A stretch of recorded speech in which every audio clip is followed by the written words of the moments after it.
Comment vaincre la masturbation?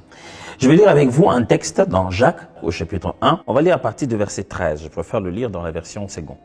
Que personne, lorsqu'il est tenté, ne dise que c'est Dieu qui me tente. Car Dieu ne peut être tenté par le mal et il ne tente lui-même personne. Mais chacun est tenté quand il est attiré et amorcé par sa propre convoitise. Puis, la convoitise, lorsqu'elle a conçu, enfante le péché et le péché, étant consommé, produit la mort. On devrait être capable de définir d'abord c'est quoi la masturbation. Parce qu'après là dehors, il y a plusieurs genres de théories. Pourquoi les chrétiens considèrent cela comme un acte répréhensif?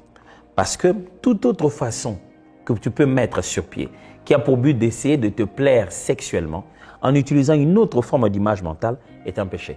Pour quelle raison?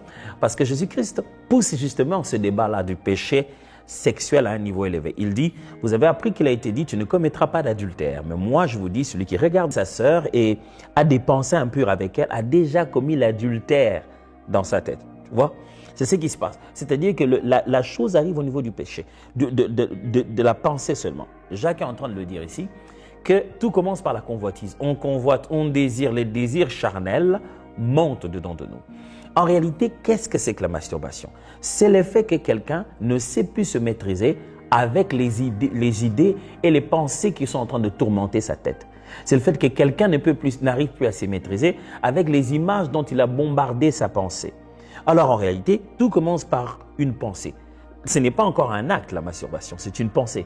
La masturbation est une des façons dont la convoitise sexuelle s'exprime.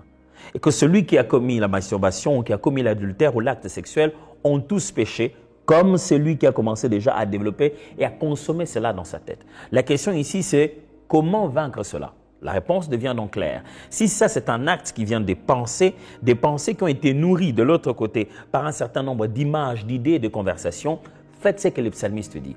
Heureux l'homme qui ne marche pas selon les conseils des méchants, qui ne s'assied pas en compagnie des moqueurs, qui ne s'arrête pas sur la voie des pécheurs, mais qui médite la parole de Dieu, lui, jour et nuit. Il est comme un arbre planté près d'un courant d'eau, qui donne son fruit en sa saison et dont le feuillage ne se flétrit point. La Bible parle ainsi dans le premier psaume, chapitre 1. Je vous ai lu près de 3 à 4 versets.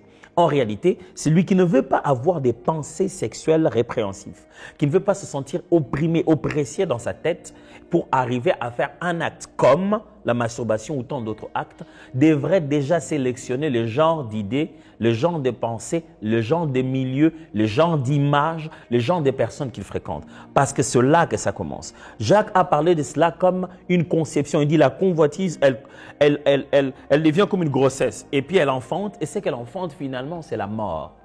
Donc celui qui pose l'acte a commencé par concevoir la pensée. Et les pensées ont été piquées par les images et les conversations. Il y a des amis qui ont un langage impudique. Reste pas à côté d'eux. Il y a des images qui sont déjà impudiques. Ils disent sexy. Ne bombarde pas ta tête avec ce genre de choses. Sois rigoureux sur ce qui entre dans ta tête, alors tu ne pourras pas produire la masturbation. Parce que la Bible dit dans le livre de Galates, justement, qu'on produit que selon, l'arbre ne produit que selon son fruit. Ce qui aura sémé, c'est ce que l'on maçonnera. Celui qui sème pour la chair, maçonnera pour la chair la corruption. Qui sème pour l'esprit, moissonnera pour l'esprit la vie éternelle. Non seulement qu'il faut arrêter de faire des choses qui vont te donner comme conséquence directe une vie où tu ne sais pas contrôler ta sexualité, mais il faut devenir intentionnel sur la manière de faire des choses qui te permettent à toi de pouvoir avoir comme résultat la vie éternelle, les œuvres de l'esprit, les œuvres d'un vrai chrétien. Comment vaincre la masturbation? Devenez sélectif, rigoureux sur le genre de pensée, d'idées, d'images, d'amis, de conversations. C'est ça ce qui peut nous tuer.